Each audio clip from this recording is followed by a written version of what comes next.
kasus pertama. Kasus kedua adalah soal IKN.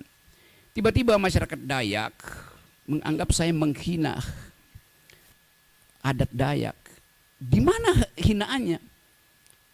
Saya justru membela hak masyarakat adat untuk tidak dieksploitasi oleh investor Cina. Bagaimana mungkin?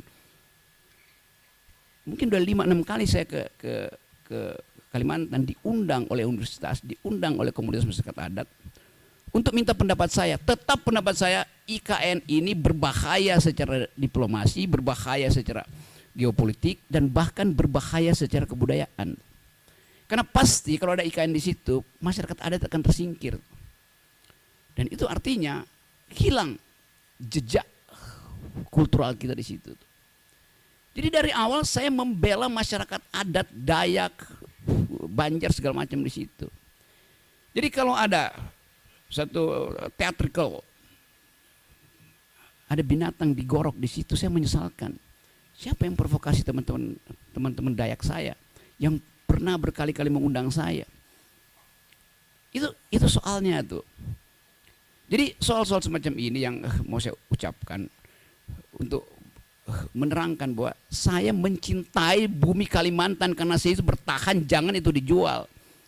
Pada waktu itu 2 hari sebelumnya kan beritanya Pak Jokowi pergi ke Cina untuk minta investor asing tanam, bahkan kira-kira Pak Jokowi bilang udah saya kasih konsesi 180 tahun, Anda tolong buatkan kami ibu kota. Bagaimana mungkin? Itu disebut ya presiden menjual negara. Kenapa mesti tersinggung? Memang faktanya presiden berupaya menjual negara, menjual lahan di Kalimantan untuk dijadikan IKN. Dia udah jualan ke negara-negara Arab, nggak bisa, jualan ke Kanada nggak bisa, sekarang jualan ke Cina itu. Jadi poin saya di dalam soal itu adalah saya tetap tidak ingin IKN itu dijalankan, apalagi dalam soal perjanjian. Buat tadinya IKN itu adalah bisnis to bisnis, ya oke, itu nggak ada pajak saya di situ tuh, lama-lama menggerogoti APBN. Pada saat yang sama APBN itu mesti dipakai untuk membackup anak-anak Kalimantan, harusnya pendidikannya mereka lebih tinggi, stunting tidak terjadi di situ. Kan saya lakukan pembelaan pada masyarakat adat di situ.